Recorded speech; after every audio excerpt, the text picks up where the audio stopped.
Train का वो खौफनाक सफ़र जो अभय कभी नहीं भूल सकता। ये कहानी है अभय की, जो मुंबई में रहता था और एक प्रॉपर्टी डीलर था। उसका काम अच्छा खासा चल रहा था। एक दिन उसे एक प्रॉपर्टी के ओनर का कॉल आया, जो एक पुराना मेंशन बेचना चाहता था। मेंशन दिल्ली में था और ये डील अभय की अब तक की सबसे बड़ी डील होने वाली थी। इसलिए उसने बिना देरी किए मेंशन देखने का फैसला किया और मुंबई से दिल्ली जाने वाली ट्रेन की टिकट बुक कर ली। अगली सुबह अभय पूरी तैयारी के साथ स्टेशन पर पहुंच गया और ट्रेन में बैठ गया। सफ़र की शुरुआत बिल्कुल नॉर्मल थी। ट्रेन भीड़ से भरी हुई थी। लोग अपनी अपनी सीट्स पर बैठे मज़े ले रहे थे। अभय भी अपनी सीट पर बैठकर अपनी लैपटॉप पर काम कर रहा था।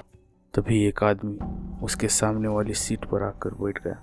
उसकी उम्र 40-45 साल के आसपास थी। अभय ने एक नज़र उसकी तरफ देखा और फिर अपने काम में लग गया। जब उसका काम खत्म हुआ, उसने अपना लैपटॉप बंद किया और सामने देखा, लेकिन वो आदमी वहाँ नहीं था। अभय ने इधर उधर देखा पर वो आदमी कहीं दिखाई नहीं दिया। अभय को थोड़ा अजीब लगा, पर उसने ज़्यादा ध्यान नहीं दिया। लेकिन थोड़ी देर बाद जब उसने फिर आंखें खोली तो वो आदमी फिर से उसके सामने बैठा था। ये देखकर अभय का दिल तेज धड़कने लगा। आदमी एकदम शांत था। उसके चेहरे पर किसी भी तरह का कोई भी इमोशन दिखाई नहीं दे रहा था और वो सिर्फ खिड़की से बाहर देख रहा था। अभय उसे इग्नोर करने की कोशिश कर रहा था, पर उस आदमी की अजीब प्रेजेंस उसे बेचैन कर रही थी।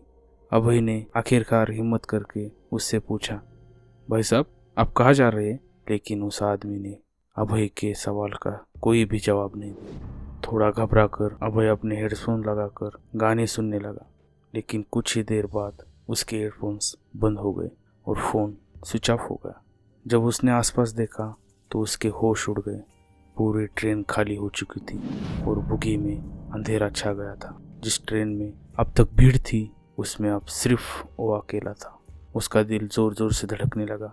तभी उसकी नज़र ट्रेन के दरवाजे पर गई। वही आदमी वहाँ पर बाहर की तरफ मुँह कर बैठा हुआ था।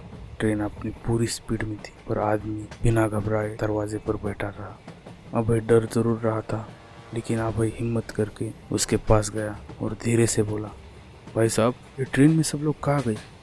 आदमी ने कोई जवाब नहीं दिया।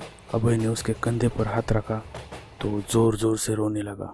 सब खत्म हो गया, सब कुछ खत्म हो गया। और फिर अचानक से जोर जोर से चीखने लगा।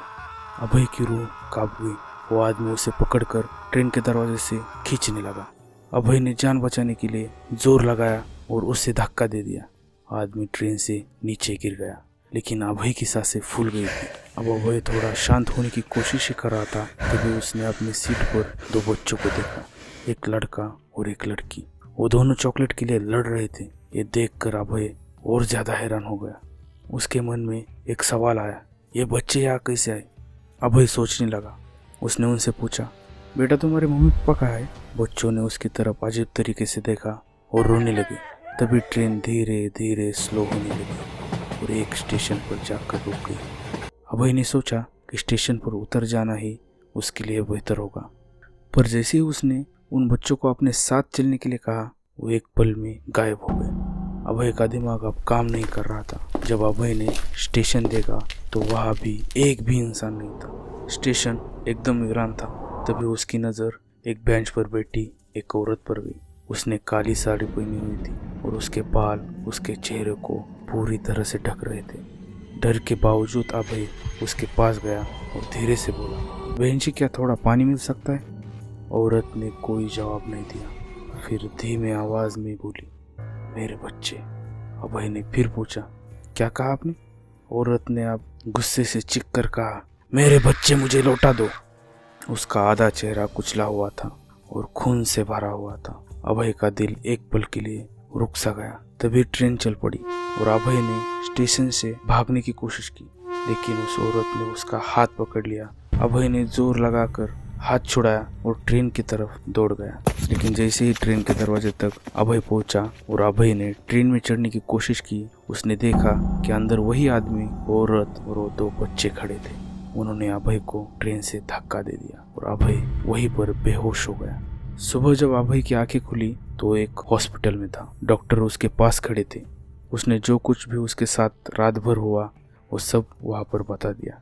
तभी डॉक्टर ने बताया, बेटा जिस ट्रेन में तुम सफ़र कर रहे थे, एक दिन पहले उसके नीचे आकर पूरा परिवार मर चुका था, एक आदमी, एक औरत और 2 बच्चे।